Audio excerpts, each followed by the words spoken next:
Do, do, do, do, do, do, do, do. Hey, top of the morning to you. I'm Michael. Grandkids call me Roo. Thanks for being on Saturday morning. I hope you're waking up to a pleasant day where you live. Um, I am. I'm blessed. I'm I'm not sneezing right at this moment, but I will be. But for those of you who have been so highly concerned, thank you. I did have my checkup yesterday. Went in and saw the doctor, and he put all kinds of sharp instruments up my nose. Hit me with a nylon hose filled with Jello a few times. He's a great guy, anyway. And he said, "Oh, well, there's the problem." I said, "I told you before I came what the problem was. I have a sinus infection." He said, "Yeah, you're right. You got one." So I'm on an antibiotic. I'm still taking the what's the lovely stuff that I can't, quercetin. That is it quercetin? Quercetin. It starts with a Q. I don't know, but I bought it as a supplement. I'm taking it, but I'm still taking my antihistamine. I still hear more of me than you do. You know, it's this weird deal when your sinuses plug up and you can't hear. And but blessings to you. I'm on. Let me say hello to some people and let's paint. I got a just kind of a random day. I woke up feeling kind of black and white.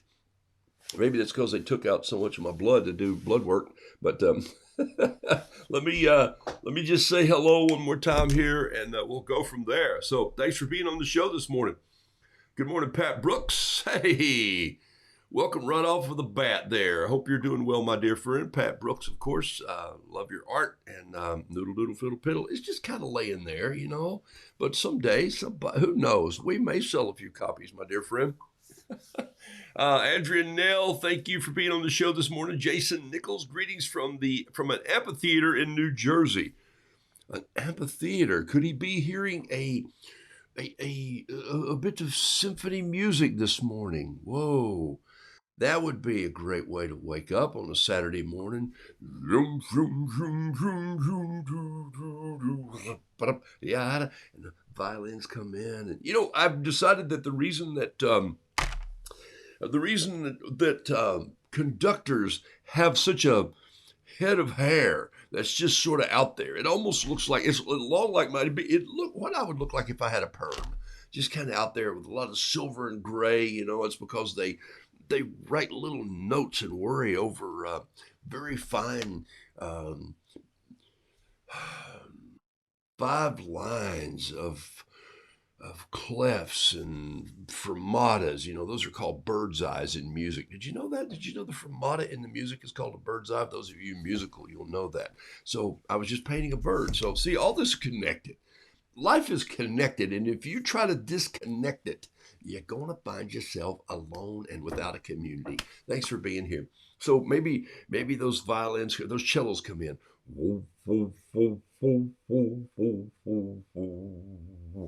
Some of you will recognize that as the Ninth Symphony. Um, why do those guys have hair? So that when their back is to the audience, right? And so this way, when they really get into it, and you see him flailing with the baton in one hand open, yeah, his head is doing these little jerks, and the people behind are going like, "Whoa, he's getting into it now." His hair's spiking and sparkling, and it's kind of like sparklers at a wedding on a birthday cake. And so I love that concept of those guys. And do you know wow. May 7th, 1824. May 7th. I'm thinking somebody can check my facts here on this. May 7th, 1824, in Vienna, um, Beethoven premiered the Ninth Symphony, conducted it completely with his back to the audience. And when they go through that last little piece where it drops down, and then there's just some most erratic playing, the violas are just pounding it. Even the French horns are going, they're punching in there. And then there's this point where the choir comes in, and it's like, joyful, joyful, we adore. And it's just like, oh my gosh. And the audience their heads are shaking too. They had to be. Even back then, if you want to see a great version of this, just an excerpt, if you want to see an excerpt of this, go to YouTube and just Google Ninth Symphony, Carnegie Hall, uh, probably 2014 or something like that. And I think you'll see the Vienna Philharmonic has come to Carnegie Hall and they're playing it. There must be a choir of 150 people, maybe more, and they're just pounding it. Yada! When Beethoven finished his Ninth Symphony in Vienna in 1824 on May 7th, he is still keeping the beat until Caroline Unger. This is how the brain works in storytelling. Until Caroline, I'm not looking at any notes here. Here's my desk. There. Until Caroline Unger, I think she's the contralto soloist, grabs his arm and turns him around, and he sees the audience on their feet for a standing ovation, and he's able to see them, but even they're applauding. He cannot hear one thing because he was stone deaf. He had finished writing all that. He was losing his hearing through his life, and he used to lay down on the floor next to the piano and hear the vibrations and put his ear on instruments, is the stories that I hear. Just phenomenal, the giftedness of that man. So, if you're in an amphitheater today and they're playing classical music, listen. That's why it has such power that it has. It's written so those symphony harmonizations, those horns and those strings will just all blend together. It's a gift of art given to the world. Um, Fascinating, isn't it? He could not even hear this great gift that he had given to everyone. Man, what a great story. It's not mine. I just remember those things. Michelle, thanks for being on the show. Cindy Wiltermuth, Donna Beasley, Jennifer Thistle, Jean Anthalzer, Susan Peters, Chris Whitaker, Tic Tac Jones, Pat Lightbody. It sounds like a morning radio show. Hey, Marie Piker, thanks for being on the show. Skeeter Pal, good morning, Rue. Skeeter Pal's in my notes today. Skeeter Pal, I sent Skeeter some dates. He's going to get back to me, and we're going to talk about when David's Table is going to do an auction right here on Roodoodles. And I think it's going to be one of those last weeks of August because they've got a camp coming up that they're taking their special folks to. It's a great, great, great ministry they do with disability people and their families, where they say, come to the camp and let's laugh and let's talk about life and love and hope, and just having an unbelievable time. Carol and I are going to go. We're going to show up there, and I'm actually going to paint. And Saturday morning, if I can get a signal out of this camp near Brevard, North Carolina, back in the mountains, I'll go live and just give you a little thumbnail tour of David's Table. Thumbnail? Yeah, thumbnail tour. That's not a snail tour, it's a thumbnail tour. I thought like a red skeleton. Oh, Truth Ego, go Truth Heathcliff. I'm crazy this morning. You think, hey, is he taking a new antibiotic or what? Paula Lindy, thanks for being on the show. Gath Olena, hey. Is it Olna? Kath Olna, I'm sorry. Okay, Deborah Lynn Tauber, thanks for being on the show. Alice Durham, always welcome. Linda Lawless and Wester Karen Binder. Steve, hey. Hope you guys are well. Heather Kuhlman, Karen Binder, Victoria Jean Reinhardt Boyd. As long as I wouldn't have to put that out with a number 2 pencil or one of those big old pencils that they gave me in the first grade. Elsie McQuillan, thank you for being on the show. Linda Schneitning, Kim Sheets. There's Nancy Catlett. She's not far behind Tom. Sue Kane, all the way over from South Australia. Hey, mate. Hope you're well, my dear friend. Love your birds. Got a bird on the drawing board this morning because I think you know they're in. So there it is right there. There's a little birdie right there. Gave away one on Patreon. And these birds aren't outrageously expensive. There's the price tag right on the bottom. They've gone up $2 since $2.50 since I bought the last ones. But the guy had to make them, and they shipped them into Asheville. They're made out of a soft concrete. And so a soft concrete, yeah, it's kind of a mixture of who knows what, But it's $8. It's not, you can't buy it for $8. I bought it, and I'm going to give them to you. They come all the way from Asheville, and This one has a little chip on his wing, and that's just part of it. They're going to have more than that. If you get one and his beak breaks off, glue it back on. If you get a tail, I've got 6 of them that I'm sending out with an original bird, like, just even a little sketch of a bird. A little black and white bird would be kind of fun. Maybe I should just do a little black and white bird here. There's a little bit of ink left in this pen. Let's see, that I put in there while I was coming on the show. So this is a little sad sack Sir Galahad bird here. That'd be a good name for this one, sad sack. Maybe he just needs a little place to live. Maybe he's a homeless bird. And so what I'm going to do here, I'll let this painting dry. We'll do a little work on it as the show goes by this morning. So this is how my brain fires. I was on the Ninth Symphony, which, by the way, somebody can check that. I think you'll see it's May 7th, 1824.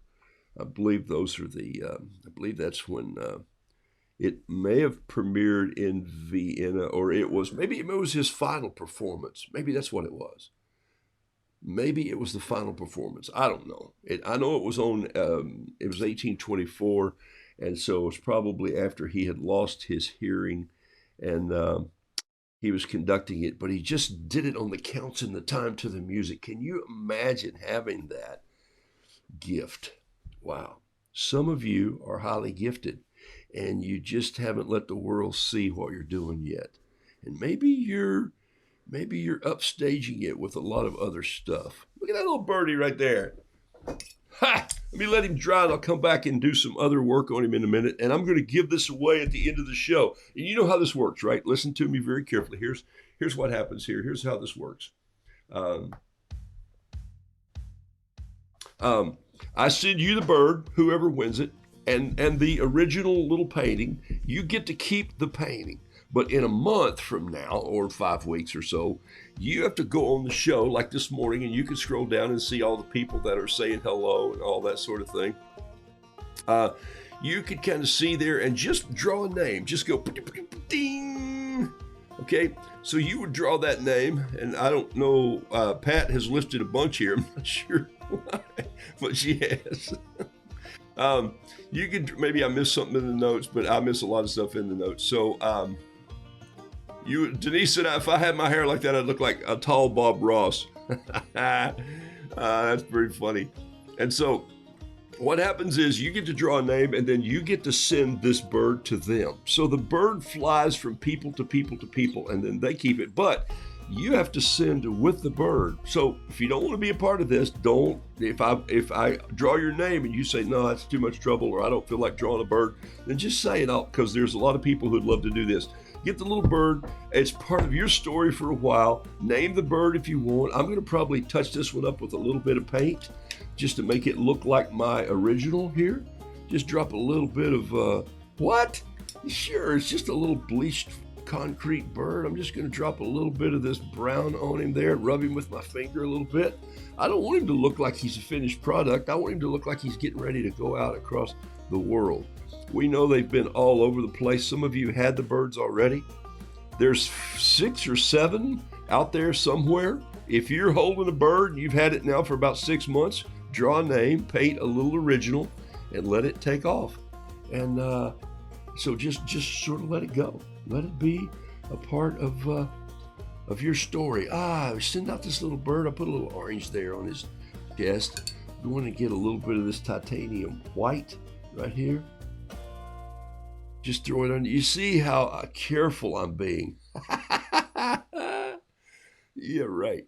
Now the point is, have some fun with this. Maybe I'll get a little black here and just touch his beak, just a little black, because sometimes little wrens, this looks like a little house wren, they're little, not like the ones that Sue Kane has over in South Australia. She has some blue-tailed little fairy wrens over there. Man, they got the coolest tails you've ever seen. Those birds rock. Okay, so there's a little touch-up of this bird. Just really, you saw me just rough him out right there. There he is. Look at that. He's kind of rough. I'm going to rub him with my fingers and just put some of that down in there. And then, so this is going to come to somebody this next week, because we're going to draw a winner later in the show today. So I'll finish this little birdie, and he'll come in with some different colors. I'm going to add just a touch of black to that beak right there. I always say I'm going to do it, and then I just start doing it. That's what Terry Tardy Turquoise says I do. So she's probably right. Just put a little bit of a royal amethyst down there for a little purple shadow. But I think I want to go just a little more black right in this tail right here. Oh, look at that. That looks good. Okay, and a little more on these legs. So I'm getting him there. See there? Let's turn it into a wren. When that dries some, I'm going to bring some white in. I'm going to let it dry some. So you get to keep the original. I'll sign it. And so, but then you have to paint an original bird of some sort. Any little bird. It could be as big as a postage stamp. It can be as big as a barn if you want to ship a barn. And then, but you have to find somebody to ship them your original. So whoever gets this one today, this is yours to keep. This is yours to keep for about a month. Look, honor this if you want to. If you don't, it's up to you guys. But pressure's going to be on because somebody's going to say, hey, who'd you send the bird to? Then you're going to have to go, oh, I'm going to wrap it up in a little plastic in the box. And it's going to cost you about $5 to ship it. So I've got, what, $15 in the original into these. I'm going to send them all out in the next few weeks. Another one's going to be given away on Patreon next week on my Patreon art show. And then I gave one away this week, I think, to Mickey Hupp. And she sent me an address already, so it's going out. It's sitting over there, a different kind of bird, different kind of color. So I'm going to keep doing that. So there's the little bird fly. There it is. I just told you now what I'm doing. Randall Taylor Craven, thanks for being on the show. Elaine Barnett, thank you. Deborah Chroma, good morning, the gang, she says. Be so much fun to go, oh, yeah. Hey, so let's pay something. Then I got some news for you. I'm going to pay something black and white today. I just woke up thinking, I got to do black and white. I haven't done a good, look at this. This is what got me going here. I laid this down, and this is one of my favorite paintings. I've done 3 of these that I know of. This one's from 2019. So even before I started doing the show, I just thought of this. My son and I always say this to each other. There's a great song by Michael Kelly Blanchard. Lives up in the Northeast, and he wrote a song called Top of the Morning, Top of the Morning, Top of the... It's just got a great little beat. And my son, all through, I used to play that for him, and I'd be driving him to school, or we'd be coming back from a soccer practice or work, and I'd play that song in my old van. And so he says, top of the morning to you. And I've always said it, and I still intro this show. There's something about that. It's very Irish, Ruth Fulton. Top of the morning to you. Very Scottish also. But I want to paint one of these, just another one of these, and I'm going to paint it on some Kilimanjaro. Whoops, I'm going to move this bird over here so it can dry a little bit, and I'll come back to it. Oh, there's a bee. Hey, this is 228. All right, here we go. Let's see. So I'm not going to really, well, I will look at it. I'll look at it and just see kind of how it looks there. You know, there's a couple ways to trim these off. Some people have scissors, some people have paper cutters, and some people just have a pocket knife. And so for me, this is just kind of a quick way to just scroll right down through here and drag this over like this. Okay, there we go. Whoops, now I dropped my pocket knife down in the dirt.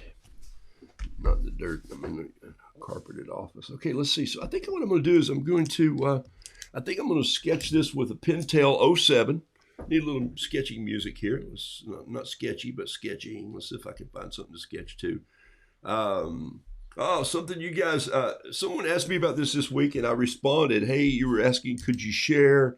I think it was Jacqueline who said, would somebody share a playlist? Like to know what I play in the mornings. It's not from a playlist. It's not from Spotify. Note, I have enough trouble already by Facebook and Instagram not even keeping up with the artists who change their songs. I buy production music for the show, and I buy it also for my video business. So I go purchase a song that I have the rights to use in commercial venues. Like if I had a commercial on TV, or this week I've just done 2 videos, one for a private school here in town. And when they put that video out, it has to be a piece of music that's royalty paid for. And so same with the camps that I send music to. I can't just go grab something and put it on there. So what I do is I purchase music. So someone asked me about that. And so this is, don't think Mets could affect Ruth Sadie's. Yeah, you know that's right. So here's a little let's see if I can find it. Here's a little song to sketch this rue with that some of you asked me about. So I bought this from either Premium Beat or Pond 5, which are two, could have been Soundstripe. There are three companies that I purchased from. And I have a membership to one, which I pay several $100s a year for, and then I'm able to use their music in different things. That's how I do the music. Why do I do that? Because it's not a copyright infringement on some artist who wrote a song. Let's say I wrote the Ninth Symphony. Dun, dun, dun, dun, dun. I just can't take that piece of music, or somebody else can't take that piece of music and put it on their commercial without calling me and saying, hey, can we use your song? And I go, sure, just pay the royalties. And they go, oh, gosh, you realize what the royalties are? And I go, yes, I realize what it was like to write it if I were Beethoven. And so I think you know that's kind of why you do that copyright. If you're an artist, you don't want people to steal your art. And music is art. So that's kind of how that comes. In this case, here, watch this. For some strange reason, even though I bought this piece of music, and I played it 100 times on this show, or at least 50, they'll probably cut me off this morning. So if it goes, then you know what happened to me. All right, here we go. No. Let's see. Hey, is Terry Tardy on? Have to look at some times this morning. Here we go.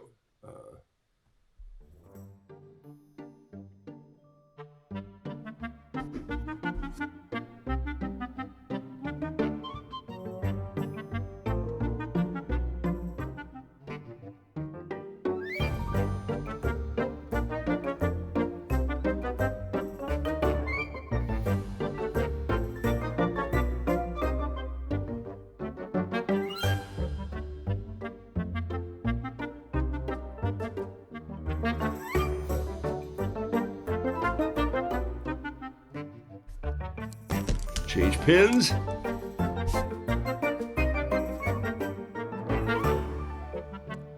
Change pins. Grab myself a Lamy fountain pen.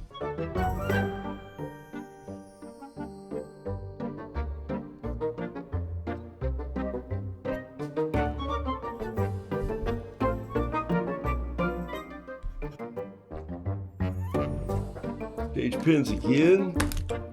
This is a Razor Point Pilot. Yeah, I don't think you've ever seen me use this pen.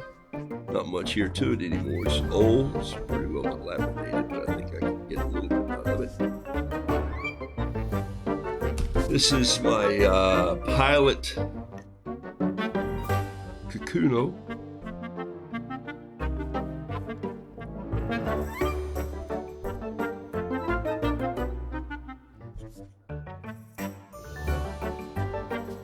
Okay, let's see what happens here.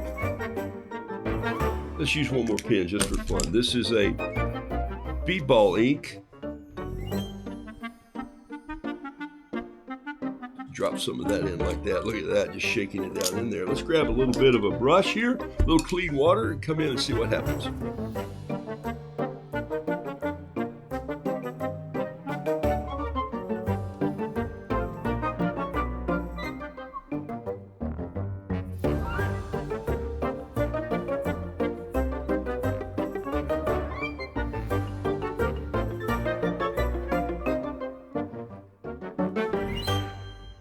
So what you wind up with is just a little black and white Roo that looks like he's on a mission, going somewhere. I kind of like that. I like this part right here where this Lamy ink really starts to smear out. It's just kind of fun, huh? So that works pretty well, actually. Let's see. Facebook didn't cut me off here. I don't know if they did or not. Nope. Okay. All right. So let me. So now, some people will say, "Gosh, that's so plain and simple. I don't know why you do little paintings like that." And I'm going to tell you, it's something about my style that I love, and it's something. I think there's a name for it in theater. Okay, and so here's a little something that I would share with you about that. Especially on a piece of black and white. You're doing it because of the contrast. You see how that's kind of just cool looking. And by the way, that's kind of dirty if you look at it. And the reason is because it's a bunch of years old, and I've had it down here on the desk, but I've also splattered it, which you know how I do that from time to time, and it's got some different stuff splattered on it. This would actually look great, even though it's in black and white. It would actually look great if it had some tea splattered on it. Just give it a little bit of brown. If I had a clean brush, there's a clean brush. Just dip this in my tea, and just sort of give it some little bit of some of that. It's still in the sepia tone area, but it's just going to cause a little bit of color to pop in there. And so then we'll let that dry and see. So for me, what happens is I wind up just adding two little pieces like this. And if I'm not careful, that's going to get too busy, and I've left out too many holidays. So I'm just going to stop while I'm ahead. The only thing I might do is go back in here and just touch this. Nope, I'm not. I'm going to just actually do a little bit of an eye here. I'll probably have to do the eye when it dries, because as you can see, I didn't leave a very good place for that. But I can also come back in now with a fountain pen and do a little more detail if I want to later. Put some veining in the feet, some toenails on there. I can also do that with, where's my Pentel razor point? This is what this is good for. Look, coming back in and drawing over that. I could probably put the eye in with that, and it'll just work just fine. There it is. All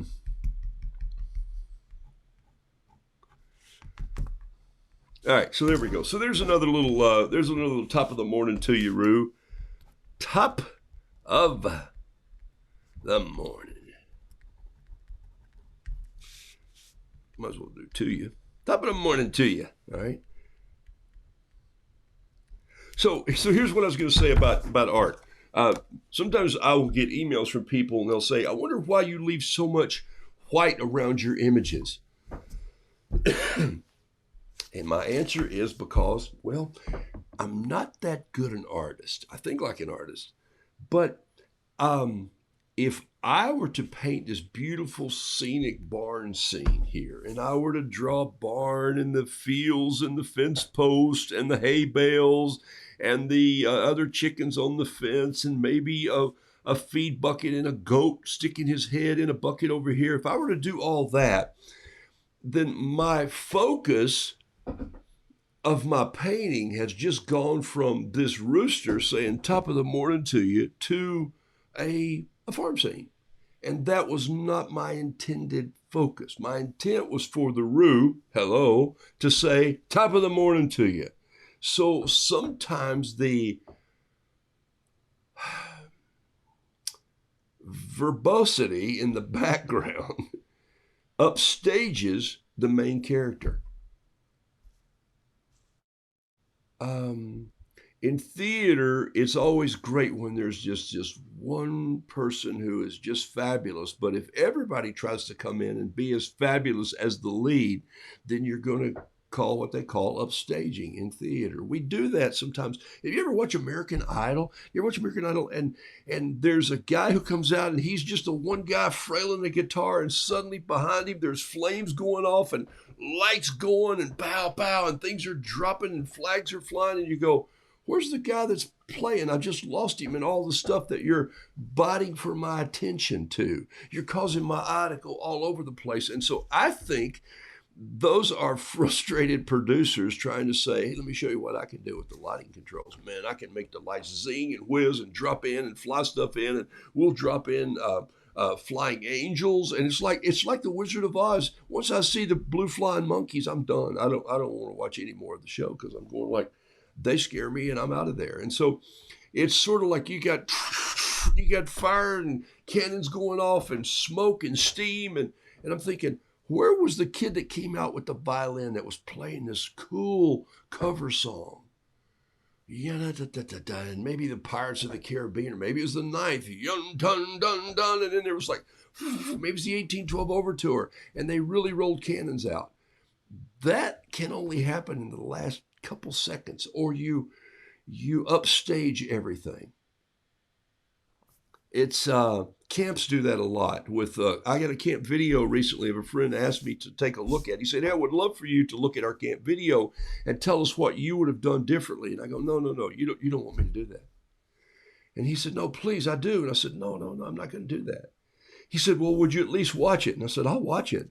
But why are you sending it to me? And he said, well, I know you've done a lot of camp videos, and I know you got a national award for doing some camp videos. I know you want to do this.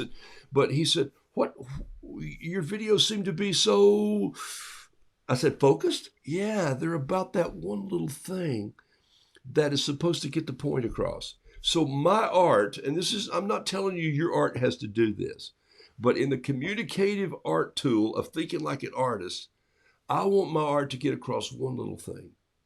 If I just connect on the simplest piece, then I will make a difference whether somebody buys that art or hangs that art in their house or gives that art as a gift. It's that one thing where they go, oh, man, I like that.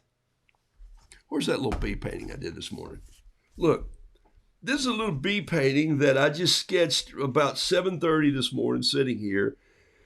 And if I'd have done the entire page in honeycomb and then put the bee in there, you'd have to go, where is he? But here I see him breaking free from something that's like, I'm launching him out. There's just enough. As a matter of fact, I might have done too much because most of the bees I do don't have any honeycomb at all. But every now and then, this is number 228 on my way to 2,000.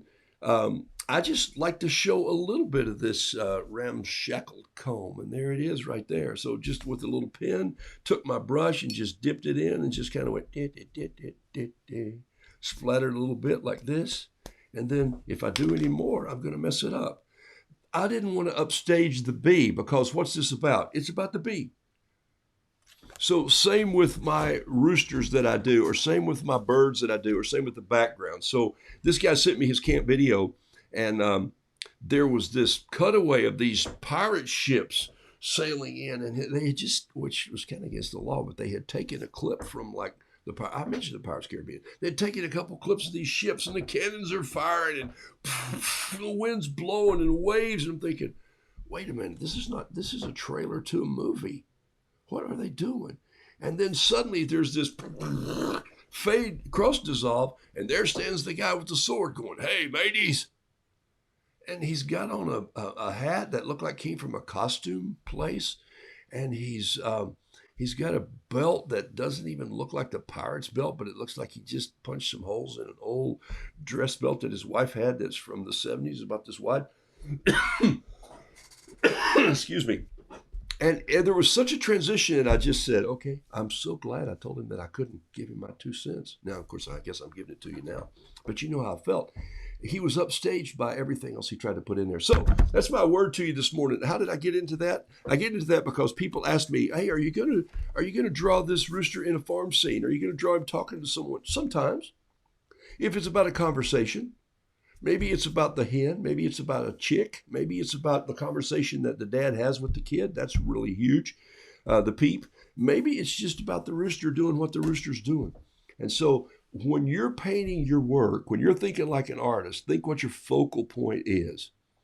And think what it is that you're trying to communicate to the person, that one person who wants that piece of art, that one person. Even the people that you send a free piece of art to. I don't need to show this bird necessarily on a limb somewhere or next to a bird feeder or maybe the side of my porch. I don't need to show that. If I'm a great artist and that's my perspective of an afternoon out by the porch, that's different and the bird's there.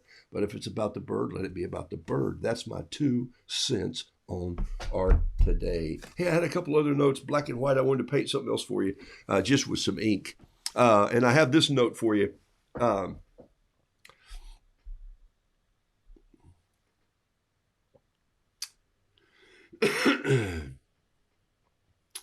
Let's see.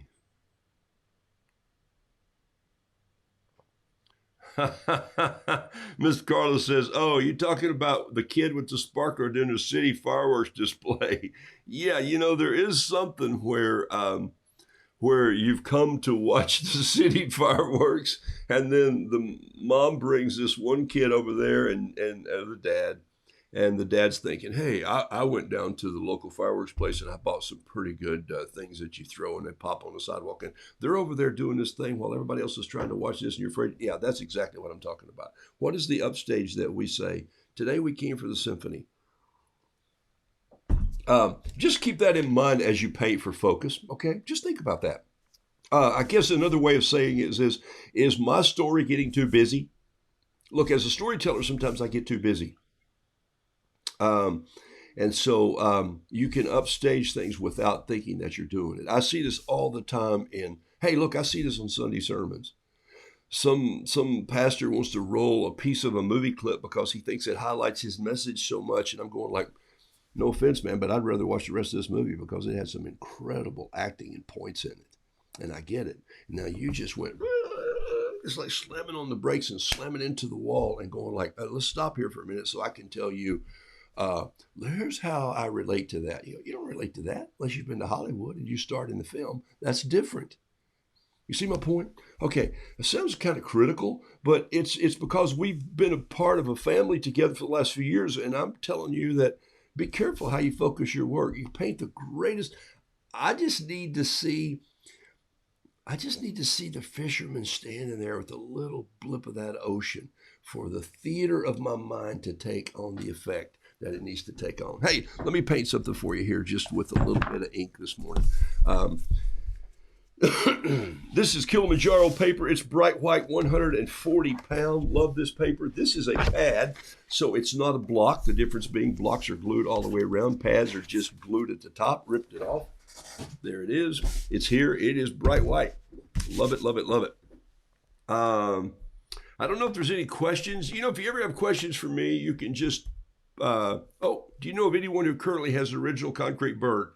I don't at this moment. I don't know of anyone who has an original concrete bird. I don't know where they've gone. I don't know the maps that they've followed. That would be a great project someday for somebody to say, hey, here's where all of the Roo birds have flown. I do not know. Where is the wren joining the circus? Caitlin, I don't know where that wren is either. There's one out there somewhere, or two. Reno ran away to join the circus. Great questions. I know they've flown. I know they've greeted people here and there, and I don't know. I know there was one named Gracie that went all over the country. Lisa Haymaker, thanks for being on the show today. Let's see. Oh, there's a question again. See, I guess these go by me so fast here that I have a hard time keeping up with them.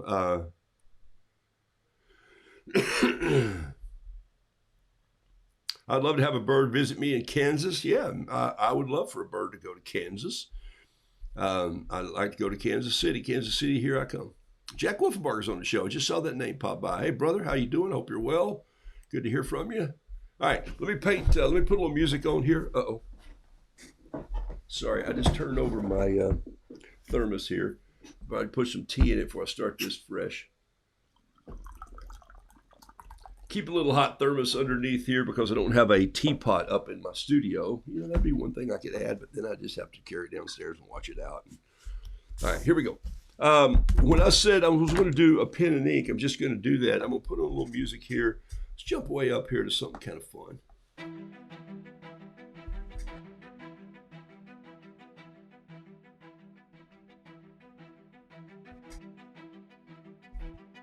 Mr. Toad for the win. The wren is probably hanging around the post office somewhere. If you have Gracie flight map and flight book, that'd be fun to see. Yeah, I wish I did. That'd be great, wouldn't it?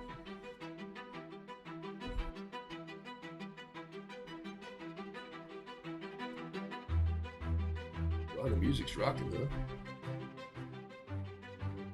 All right, here we go. So what I want to do here is just